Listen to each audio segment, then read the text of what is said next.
Mateo 4, versículos 23 al 25. Y recorrió Jesús toda Galilea, enseñando en las sinagogas de ellos, y predicando el evangelio del reino, y sanando toda enfermedad y toda dolencia en el pueblo. Y se difundió su fama por toda Siria, y le trajeron todos los que tenían dolencias, los afligidos por diversas enfermedades y tormentos, los endemoniados, lunáticos y paralíticos, y los sanó. Y le siguió mucha gente de Galilea, de Decápolis, de Jerusalén, de Judea y del otro lado del Jordán. Bien, en esta tarde vamos a ver que el testimonio verdadero de Cristo se expande sin obstáculos por el poder de Dios. Vamos a ver aquí en estos versículos que el testimonio de Cristo se va a expandir por el mundo y no necesita métodos de fuerza, no necesita que nuestras metodologías humanas lo hagan más atractivo para el mundo. Se va a esparcir porque es incontenible.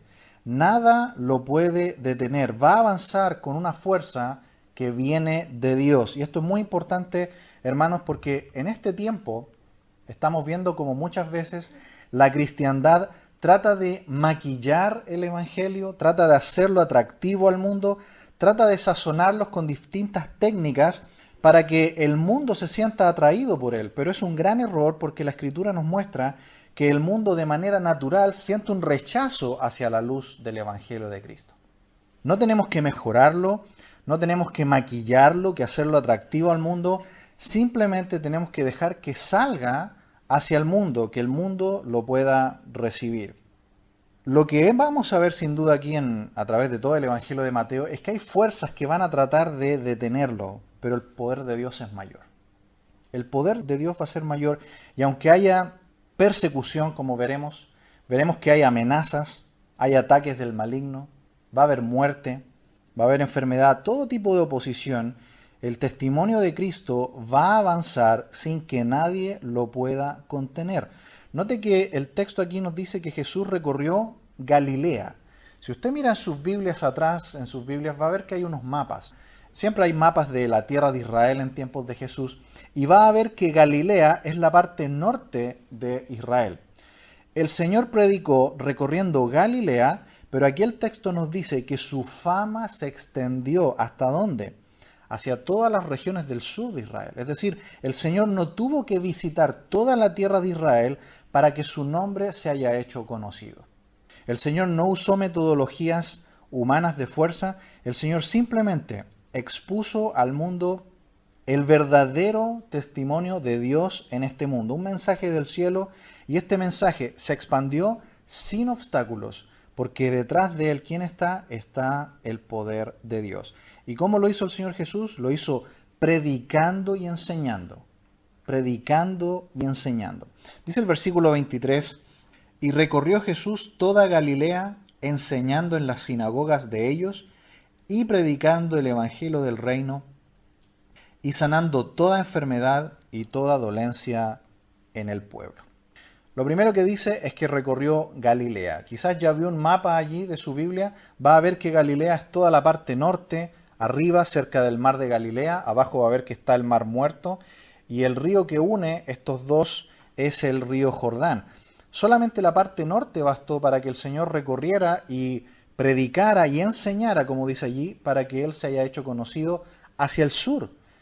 Galilea, no solamente Galilea, sino que al otro lado del Jordán, Judea y Jerusalén, y también Decápolis.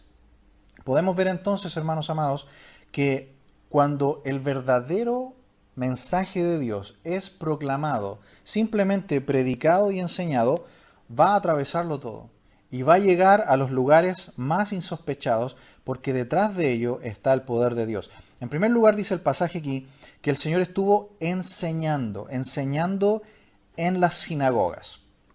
¿Recuerdan dónde nacen las sinagogas? Parece que ya lo habíamos dicho antes. ¿Cuándo nacen las sinagogas? En Babilonia. En Babilonia nacieron las sinagogas. Cuando Nabucodonosor llegó y destruyó el templo y destruyó todo Jerusalén en el año 586, estamos hablando de antes de Cristo, por supuesto, por lo menos 5 siglos antes del nacimiento de Jesús.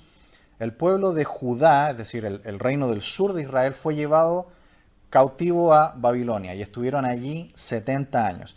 En ese tiempo no tenían templo y por lo tanto el pueblo se organizó y hicieron estos grupos pequeños de estudio de la Escritura para poder preservar lo que Dios había dado en la palabra de Dios. Y ahí es donde nacen las sinagogas, reuniones pequeñas donde se estudiaba la palabra de Dios. Y cuando el pueblo de Israel vuelve, luego de que se cumplen los 70 años del cautiverio allí en Babilonia, recuerdan que es Esdras y Nehemías los que reconstruyen el templo, reconstruyen los muros de la ciudad, reconstruyen Jerusalén, pero esto de la sinagoga continuó siendo una tradición en medio del pueblo de Israel, porque aquí tienen templo, todavía hay un templo, pero ellos se siguen reuniendo, y el Señor llega allí y empieza a enseñar. La primera forma en que nosotros comunicamos el Evangelio es enseñando la palabra de Dios. Nosotros a veces pensamos que solamente la predicación del Evangelio es predicando en voz alta en un lugar público, pero la palabra enseñar es la palabra didaskon, de ahí viene la palabra didáctica. Nosotros podemos enseñar a una persona, nosotros podemos enseñar a nuestros niños, a nuestros hijos en casa. Podemos estudiar y enseñar con nuestra esposa, con nuestro esposo en casa. La enseñanza de la palabra de Dios es la primera forma en cómo nosotros podemos predicar el Evangelio. Y dice aquí también en segundo lugar que estaba predicando. Aquí la palabra es distinta. Keruson es la palabra griega que significa no solo enseñar, sino predicar significa proclamar, manifestarlo. Y puede significar en este caso hablar en voz alta en un lugar público. Aquí el Señor vemos que predica y enseña acerca de una cosa, acerca del reino de Dios. Así que el método que el Señor usó fue simplemente predicar y enseñar. Los milagros que se mencionan allí después, esas son cosas que nosotros no podemos hacer, ¿cierto?, en el día de hoy. Nosotros no tenemos esa capacidad, solo Dios puede hacer si Él quiere directamente algo sobre alguien, pero hoy por la falta de fe en el poder de Dios, podemos caer en esto de caer en los métodos humanos que muchos usan. Lo único que el Señor hizo fue, aparte de eso que solamente Dios puede hacer, fue predicar y enseñar. Y nosotros debemos hacer eso en el día de hoy. Debemos imitar a Cristo y no imitar modas que muchas veces el mundo, vienen del mundo o de grupos religiosos que realmente no creen en el poder de Dios. No creen en el poder que la palabra por sí misma tiene y en la obra del Espíritu Santo. Nuestro principal recurso es la Biblia. Y el Espíritu Santo usa la Biblia como espada para obrar en el corazón de los hombres. Nosotros lo único que podemos hacer es predicar y enseñar. Ahí mismo hay una expresión que es muy usada en los evangelios, que es la expresión el evangelio del reino. Y a través de los evangelios vamos a ver que son sinónimas con otras expresiones como reino de los cielos o el reino de Dios.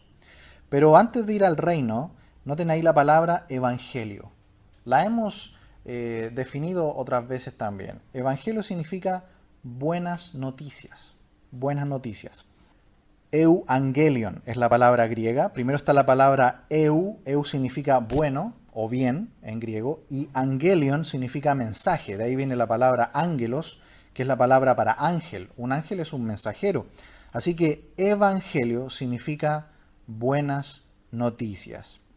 Y estas noticias buenas vienen del cielo, vienen de Dios, de la soberanía de Dios sobre sus criaturas, que si creen por fe en este Mesías, van a poder recibir el gobierno o el reinado de Dios sobre sus vidas. Así que, de este modo, el que cree en estas buenas noticias va a recibir también este reino de Dios en sus vidas. Vamos a notar siempre que el incrédulo no quiere y no busca este reinado de Dios en su vida. Lo esquiva, lo aborrece. La gente incrédula no quiere que Dios gobierne su vida. Pero el verdadero creyente busca, como dice Mateo 6:33, busca el reino de Dios y su justicia. Ahora, en un sentido más amplio, el sentido de reino es una promesa que Dios le hace al pueblo de Israel para el futuro. Lo que estudiamos cuando hablamos de en el libro de Apocalipsis, ¿recuerdan? El pueblo de Israel está esperando un reino milenial futuro donde el Mesías va a reinar sobre la tierra.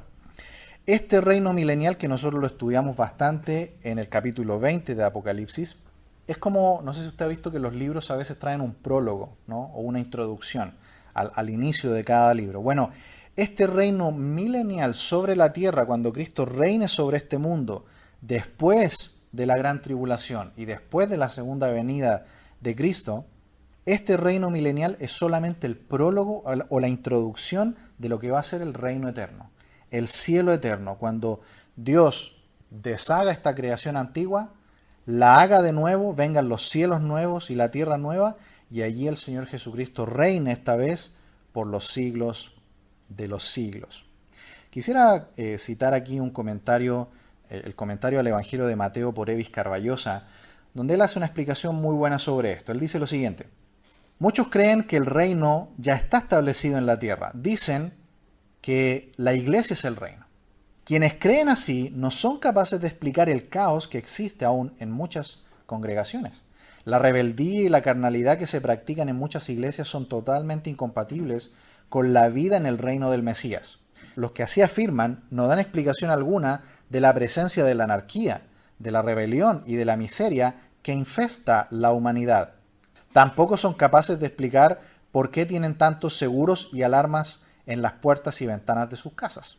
Este autor cree que lo más sensato y bíblico es enseñar el hecho de que hay una forma presente del reino de Dios en la tierra. Esa forma presente no es el reino mesiánico prometido. La forma presente del reino tiene que ver con el ejercicio de la autoridad de Dios a través de esferas establecidas por el soberano hasta que venga el rey Mesías. En esas esferas, el bien y el mal están presentes. El trigo y la cizaña crecen juntos hasta que Él venga y el mal sea destruido de una vez por todas. Cuando eso ocurra, toda la tierra será llena del conocimiento de la gloria de Jehová, como las aguas cubren el mar. Habacuc 2:14. Así que no debe confundirse el reino de gloria, paz, justicia y santidad del Mesías con la realidad espiritual presente. Hacerlo implica la alegorización y espiritualización de muchos pasajes de la profecía bíblica. Hasta ahí la cita.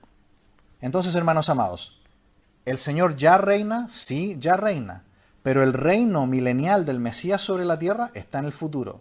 Y el reino eterno, cuando reinemos para siempre en lo que conocemos como el cielo, eso está un poco más adelante en el futuro. Por lo tanto, lo que dice el Señor Jesucristo cuando Él predica el Evangelio del reino, está anunciando que sí, Dios ya reina. Viene el futuro reino mesiánico y viene el futuro reino eterno en el cielo. Sigue diciendo el texto bíblico aquí: y sanando toda enfermedad y toda dolencia en el pueblo. Aquí tenemos una forma de demostrar que este Mesías viene de Dios. ¿Cómo sabemos que este Mesías es verdadero? ¿Que este Mesías fue enviado del cielo? Tiene que demostrar que hace cosas que no tienen un poder de la tierra. Y el profeta Isaías se adelantó a esto y anunció que cuando apareciera el Mesías, él podría ser detectado porque él iba a hacer señales milagrosas. En Isaías capítulo 61, si lo quiere buscar, en el versículo 1, este es un pasaje que el Señor también lee cuando lee por primera vez en la sinagoga en Lucas capítulo 4.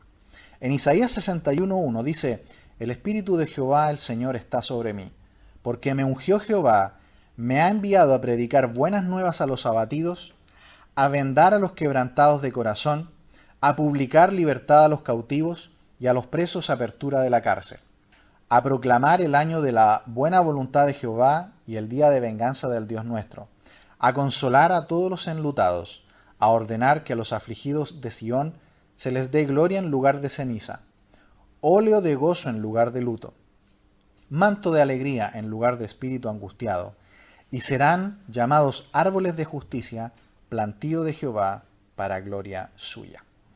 Como este pasaje, hay muchos pasajes más que anuncian que cuando el Mesías apareciera, iba a hacer señales milagrosas.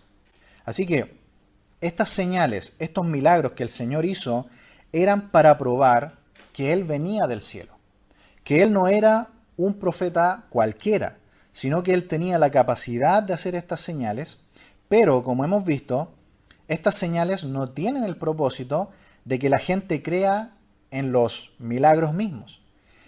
La idea es que las personas crean que es el Mesías, pero que la gente ponga su fe en el Mesías mismo. De otro modo, es una fe falsa. Quizá usted ha hablado con personas que le dicen, si yo viera un milagro, creería. La gente que a usted le dice eso, lo que está diciendo es que quieren poner su fe, pero en un milagro. Lo que la palabra de Dios dice es que nosotros podemos ser salvos si ponemos la fe en el Salvador, no en ningún tipo de milagro o señal. Así que nosotros hoy día podríamos pensar que ver un milagro acabaría con la incredulidad de muchos y que la gente caería de rodillas, ¿no?, en fe al ver un milagro. Pero no es así. No es así. Y veamos algunos ejemplos. En primer lugar, quisiera mostrarle 3 ejemplos. Ya hemos visto pasajes como Juan capítulo 2, donde personas decían que creyeron en el Señor Jesús y sus señales, pero el Señor, ¿qué dice? Veía sus corazones y Él no se fiaba de ellos. También Juan 6:66 dice que muchos dejaron de seguir a Jesús y ya no andaban con Él. Y los versículos anteriores decían que habían creído en el milagro que Él había hecho de multiplicar los panes y los peces. Así que ver milagros, ver señales, no producen fe verdadera necesariamente. Un ejemplo de esto es Nicodemo. Nicodemo, de acuerdo a Juan capítulo 3, se acerca a Jesús de noche y era, según Juan, un principal de los judíos. Posiblemente era el jefe del Sanedrín. Y dice Juan capítulo 3, versículo 1. Había un hombre de los fariseos que se llamaba Nicodemo, un principal entre los judíos. Este vino a Jesús de noche y le dijo, Rabí, fíjese, sabemos, subraya esa palabra, sabemos que has venido de Dios como maestro, porque nadie puede hacer estas señales que tú haces si no está Dios con él. Respondió y le dijo, de cierto te digo, que el que no naciere de nuevo no puede ver el reino de Dios. Hasta ahí la lectura. Pregunta, hermanos. Nicodemo, que era el jefe del Sanedrín, un principal de los religiosos judíos, ¿sabían que Jesús cumplía los requisitos para ser el Mesías? ¿Sabían o no lo sabían? Sí sabían. Porque Nicodemo le dice, sabemos que has venido de Dios, porque nadie puede hacer las señales que tú haces a menos que Dios esté contigo. Por lo tanto, hermanos amados, ¿se puede creer mentalmente en Dios y seguir siendo incrédulo? Se puede. ¿Se puede ver un milagro y seguir siendo incrédulo? Se puede. Se puede incluso ver a Jesús hacer un milagro y se le puede acusar que lo hizo por el poder del maligno, como lo vamos a ver ahora a continuación. En Mateo capítulo 12, ya que estamos cerquita, vamos a Mateo 12. Un segundo ejemplo de que se pueden ver milagros y no creer. En segundo lugar, vimos a Nicodemo el primer ejemplo. Un segundo ejemplo, estos religiosos le atribuyeron al diablo los milagros de Jesús. Mateo capítulo 12, versículo 22. Podríamos leer todo el relato, usted si quiere estudiarlo en casa, pero vamos a leer solamente 3 versículos. Mateo 12, 22. Dice, entonces fue traído a él un endemoniado, ciego y mudo, y le sanó. De tal manera que el ciego y mudo veía y hablaba. Hasta ahí la lectura. ¿Fue un milagro extraordinario? Fue un milagro extraordinario. Este hombre estaba endemoniado, era conocido además como ciego y mudo, y de repente el Señor lo toca, lo sana, y es un hombre nuevo. Dice el 23, y toda la gente estaba atónita, y decía, ¿será este aquel hijo de David? Se fijan, hermanos, que el pueblo de Israel tenía conocimiento de las profecías, sabían que el profeta Isaías había dicho, por ejemplo, que cuando apareciera el Mesías iba a hacer estas señales. Más, dice el 24, los fariseos al oírlo decían, este no echa fuera los demonios, sino por Beelzebú, príncipe de los demonios. Hasta ahí la lectura. Hermanos amados, se puede ver al mismo Mesías, estar delante de él, ver hacer un milagro increíble, extraordinario, y decir que el diablo lo hizo. A ese nivel de incredulidad está sumida, lamentablemente, el corazón del hombre. Por eso que nosotros, hermanos amados, cuando predicamos el Evangelio, no debemos confiar en métodos que nosotros podamos tener, en metodologías, a veces pedagógicas, que usamos a veces para predicar el Evangelio, paso 1, paso 2, paso 3, como forzando la decisión de una persona. No va a pasar nada a menos que el Espíritu Santo de Dios obre en el corazón de la persona y la palabra de Dios, como esa espada, penetre en el corazón, transforme esa vida y le haga una nueva criatura. No importa si es testigo del más grande milagro. Si Dios no obra en el corazón de esa persona, no va a pasar nada. Veamos un tercer ejemplo. Otra vez, falsos discípulos que decían creer, pero que finalmente no habían creído. Acompáñeme por favor a Juan capítulo 8, versículo 30. Juan 8, 30. Fíjense lo que dice el 30. Dice, hablando él de estas cosas, muchos, ¿qué hicieron? Creyeron en él. Fíjese, creyeron. Uno podría decir, son creyentes, son verdaderos creyentes. Pero sigamos leyendo. Esta es la regla de la interpretación de la Biblia. Tenemos que leer el contexto mediato e inmediato. No aislar un versículo y decir, eran creyentes, verdaderos. Mire, sigamos leyendo.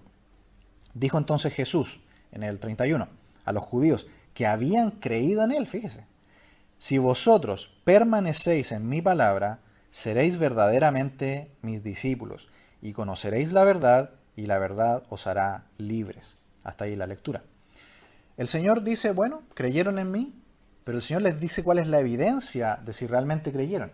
El verdadero creyente permanece en la palabra de Dios. Quiere decir esto, se somete a la palabra de Dios. Antes su Señor era el maligno, ahora su Señor es el Señor Jesucristo. Y se somete a la palabra de Dios. Ahora es obediente a la palabra de Dios. Antes éramos rebeldes, no queríamos saber nada de Dios ni de su palabra. Ahora todo eso cambió, ahora nos sometemos totalmente a la autoridad de Cristo y de su palabra. Versículo 39 de Juan 8 dice, tomemos en cuenta que el Señor aquí está dialogando con este grupo de religiosos que habían creído en Él, según el versículo 30 y 31. Dice el 39, respondieron y le dijeron, nuestro padre es Abraham. Jesús les dijo, si fueseis hijos de Abraham, las obras de Abraham haríais. Pero ahora, ¿qué dice? Procuráis matarme a mí, hombre que os he hablado la verdad, la cual he oído de Dios. No hizo esto Abraham. Vosotros hacéis las obras de vuestro padre. Entonces le dijeron, nosotros no hemos nacido de fornicación. Un padre tenemos que es Dios. Jesús les dijo, si vuestro padre fuese Dios, ciertamente me amaríais, porque yo de Dios he salido y he venido, pues no he venido de mí mismo, sino que Él me envió. ¿Por qué no entendéis mi lenguaje? Porque no podéis escuchar mi palabra. Vosotros sois de vuestro padre el diablo, y los deseos de vuestro padre queréis hacer. Él ha sido homicida desde el principio, y no ha permanecido en la verdad, porque no hay verdad en él. Cuando habla, de suyo habla, porque es mentiroso y padre de mentira. Hasta ahí la lectura. ¿No decía el versículo 30 que habían creído? ¿Lo decía o no? Decía que habían creído. Pero a continuación, el Señor, que conoce sus corazones, que ve lo que hay dentro de las personas, eran personas que solamente habían creído en las señales, se habían emocionado con sus palabras, habían quedado atónitos por sus milagros, pero no se habían convertido de corazón. Deseaban matarlo, en el fondo. Y esto quedó claro porque después de que el Señor Jesús resucita a Lázaro en el capítulo 11 de Juan, en el versículo 53 del capítulo 11 de Juan, ellos se articularon, los religiosos se articularon y conspiraron. Y dice el versículo 53 de Juan 11, así que desde aquel día acordaron matarle. ¿Era verdad que el Señor puede ver el corazón de las personas? Sí. Ellos todavía no se habían puesto de acuerdo y Él veía en sus corazones el odio que tenían hacia Cristo. Ellos querían desde el día 1 matarlo. Porque el religioso no quiere que su sistema religioso sea sacado. No quieren que Dios sea el que gobierne sus vidas. No quieren el evangelio del reino. No quieren que Dios sea el que esté sentado en el trono de sus corazones. Ellos quieren su propia religión a su modo y manera. Volviendo entonces a Mateo capítulo 4, vamos a leer el versículo 24. Dice, y se difundió su fama por toda Siria, y le trajeron todos los que tenían dolencias, los afligidos por diversas enfermedades y tormentos, los endemoniados, lunáticos y paralíticos, y los sanó. En primer lugar, el pasaje nos dice que se difundió su fama por toda Siria. Tenemos que decir en primer lugar que si el Señor se hizo conocido, en primer lugar fue porque Juan el Bautista predicó al principio, ¿se acuerdan? Juan el Bautista preparó el camino para la llegada del Señor Jesucristo. Así que el testimonio de Cristo se hizo conocido, se difundió, aunque el Señor ni había aparecido. Ya era conocido.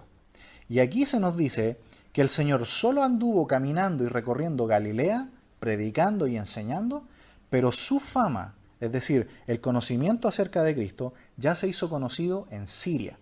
Si usted toma este mapa que traen las Biblias, va a ver que hay algunos que están pintados de colores. Usualmente el color verde indica el territorio sirio, que es un territorio donde hay gentiles. ¿Cómo llegó el conocimiento acerca de Cristo tan lejos? Sin tecnología, sin las comunicaciones actuales que nosotros tenemos, sin folletos, sin Biblias que regalar.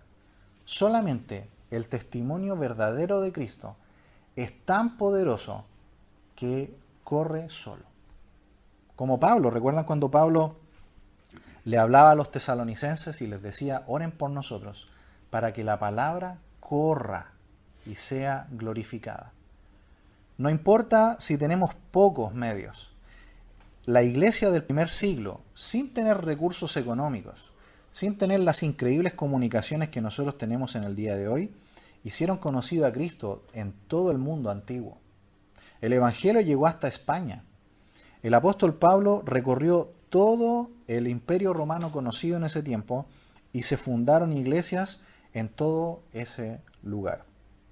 Y la fe de esos primeros cristianos llega hasta el día de hoy, hasta nosotros. Porque nada puede detener este mensaje. Este mensaje de la verdad de Cristo es indestructible.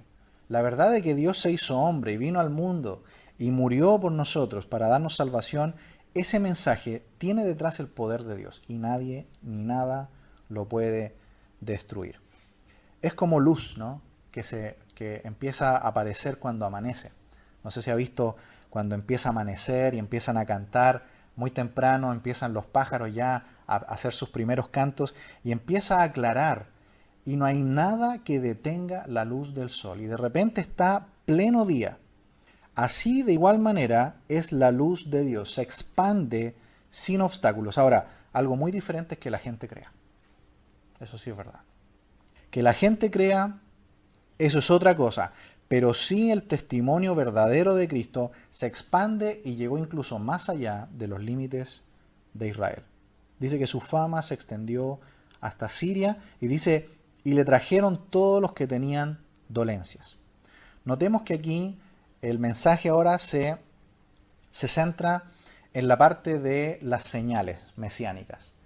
Era necesario que el Mesías hiciera estas señales, que hiciera estos milagros. Y vamos a ver que estas señales poderosas abarcan a todo el ser humano. Vamos a ver que estas señales milagrosas salvaron al ser humano espiritualmente, mentalmente, físicamente, emocionalmente. Dice en primer lugar, le trajeron todos los que tenían dolencias, es decir, personas que tenían enfermedades que producían dolor en sus cuerpos. ¿En quién hallaron una esperanza? En este Cristo que apareció.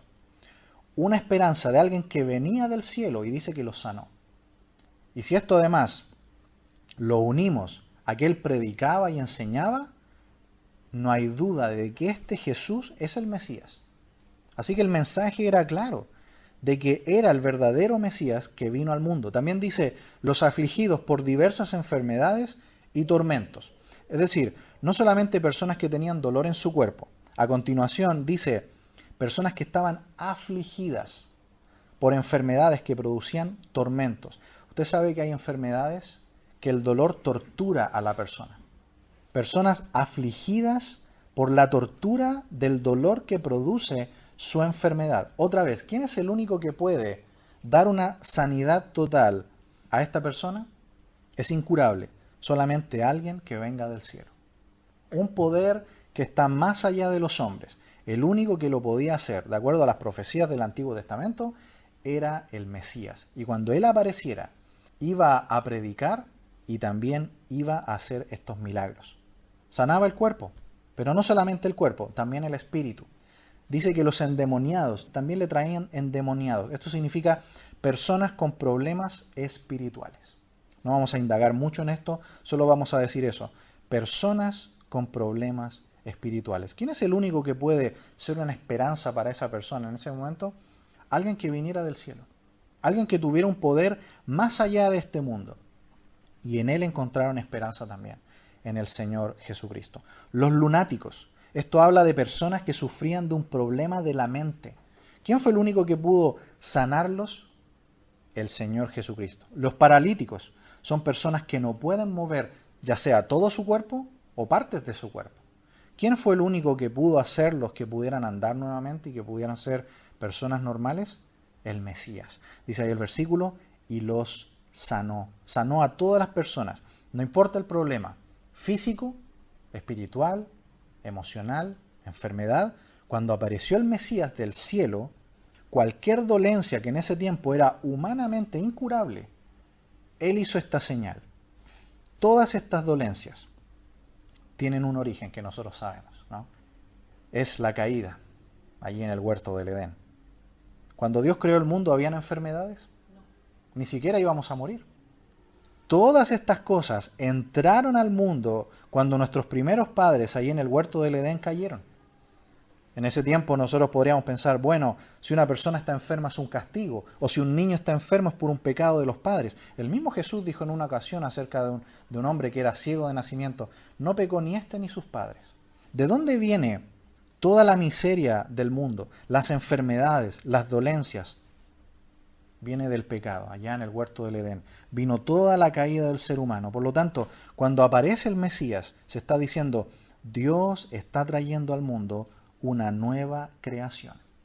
La comunión perdida allá en el huerto del Edén, este Mesías que viene, ha comenzado una nueva creación partiendo por el corazón del hombre, y un día va a terminar allá cuando Dios traiga cielos nuevos y tierra nueva, donde mora la justicia. ¿Notan cómo el Señor tiene misericordia con todos los que venían a Él? Y esto es un detalle que yo quisiera mostrarles, porque el Señor a veces decía, no lo cuentes. El Señor a veces sanaba a personas y decía, por favor, no cuenten esto que yo he hecho con ustedes. Miremos por favor Mateo 8, versículo 4. Aquí está la sanidad de un leproso. Vamos a leer. Cuando descendió Jesús del monte, le seguía mucha gente. Y aquí vino un leproso y se postró ante él diciendo, Señor, si quieres, puedes limpiarme. Jesús extendió la mano y le tocó diciendo, quiero, sé limpio. Y al instante su lepra desapareció. Entonces Jesús le dijo, mira, no lo digas a nadie, sino ve, muéstrate al sacerdote y presenta la ofrenda que Moisés ordenó para testimonio a ellos. ¿El Señor andaba muy interesado en que todos sus milagros fueran públicos? Vemos aquí que no. ¿El Señor estaba obligado a sanar a todos? No, tampoco estaba. Y de hecho no sanó a todos. Muchos de sus milagros fueron públicos, pero no todos. Hay otro ejemplo. Capítulo 9 ahora de Mateo. Veamos el versículo 27. Un leproso, ahora 2 ciegos reciben la vista. Mateo 9, versículo 27. Dice, pasando Jesús de allí, le siguieron 2 ciegos, dando voces y diciendo, ten misericordia de nosotros, hijo de David. Y llegando a la casa, vinieron a él los ciegos, y Jesús les dijo, ¿creéis que puedo hacer esto? Ellos dijeron, sí, Señor. Entonces les tocó los ojos, diciendo, conforme a vuestra fe os sea hecho. Y los ojos de ellos fueron abiertos. Y Jesús les encargó rigurosamente, diciendo, mirad que nadie lo sepa. Pero salidos ellos, divulgaron la fama de él por toda aquella tierra. Veamos uno más. Marcos, capítulo 5, para que veamos que el Señor Jesús hizo muchos milagros, pero no era su intención que la gente pusiera su fe en los milagros, sino que ellos pusieran su fe en Él. Y su énfasis era la enseñanza y la predicación. Marcos capítulo 5, versículo 41. Esta es la hija de Jairo, el relato empieza en el versículo 21, pero es un poco largo. Leamos solamente del 41. Dice, y tomando la mano de la niña, le dijo Talita Cumi, que traducido es, niña, a ti te digo, levántate. Y luego la niña se levantó y andaba, pues tenía 12 años, y se espantaron grandemente, pero mandó mucho que nadie lo supiese, y dijo que se le diese de comer. Aquí vemos otro milagro, una niña que había muerto, el Señor va, la resucita y le pide a su familia, por favor, no le cuenten a nadie este milagro. Porque el Señor Jesucristo, ¿qué interés mayor tenía? Que creyeran en Él, que no creyeran en los milagros, porque si ustedes creen en un milagro no hay salvación. Cualquiera puede sorprenderse con un milagro y quedar atónito, pero la pregunta es, ¿crees en el Hijo de Dios? ¿Crees que Él vino a este mundo y murió por tus pecados y hoy te ofrece la vida eterna y el perdón de tus pecados? Esa es la verdad que Él realmente quiere que crean. Los milagros son solamente un apoyo para demostrar que Él era el Mesías, pero no era lo más importante. Terminemos con el versículo 25, volvamos a Mateo capítulo 4. Versículo 25 dice, y le siguió mucha gente de Galilea, de Decápolis, de Jerusalén, de Judea y del otro lado del Jordán. Hasta ahí la lectura. ¿Notan, hermanos, cómo el Señor predicó solamente recorriendo Galilea, pero su fama y el conocimiento acerca de Él se esparció hacia el sur del país y cubrió prácticamente toda la tierra de Israel? Dice que partió en Galilea. Dice que allí partió haciendo, sí, algunas señales, predicando y enseñando. Pero también se pasó hacia el sur, a Decápolis, a la capital, a Jerusalén, que está dentro del territorio de Judea. Y luego en Judea, que sería todos los alrededores de Jerusalén, a un costado del Mar Muerto. Usted lo puede ver allí en un mapa en su Biblia. Y también al otro lado del Jordán, es decir, a la zona de Perea, donde probablemente vivían también no solamente judíos, sino que también otras personas. Esto constituye, mirando un mapa de Israel, que el Señor Jesucristo y su mensaje fueron conocidos prácticamente en toda la tierra de Israel, tal como se dijo en las profecías del Antiguo Testamento, que cuando el Mesías apareciese y él empezara a hablar, a predicar y a hacer las señales, esta luz se iba a expandir para todos los hijos de Israel y aún más allá. Y en ese más allá estamos, por ejemplo, nosotros. Por la gracia de Dios, fuimos incluso nosotros alcanzados ya 2000 años después. Así que, hermanos amados, hemos visto en esta tarde que el testimonio verdadero de Cristo se expande sin obstáculos por el poder de Dios. Cuando simplemente nosotros confiamos en la palabra, en ese mensaje puro y simple que está escrito en la palabra de Dios, y en que el Espíritu de Dios lo va a usar, ese mensaje va a avanzar sin obstáculos, porque allí está el poder de Dios. No necesitamos metodologías de fuerza. Muchas veces se usan tantos recursos y tanta metodología que casi parece que estamos creyendo más en el método que en el mismo mensaje. No significa que esté mal usar algunas cosas, pero nosotros tenemos que creer que es Dios el que tiene el poder para salvar. Nosotros podemos simplemente comportarnos como hijos de Dios donde estamos, y así como el Señor fue conocido muy lejos, si nosotros tenemos un buen testimonio donde estamos, uno nunca sabe cómo nuestro testimonio y lo que nosotros hablamos de Cristo puede llegar tan lejos de una manera que nosotros ni imaginamos. Si solamente hablamos de Cristo y vivimos a Cristo, el conocimiento de Él va a ser conocido aún más allá, porque detrás de eso está el poder de Dios. Vamos a orar.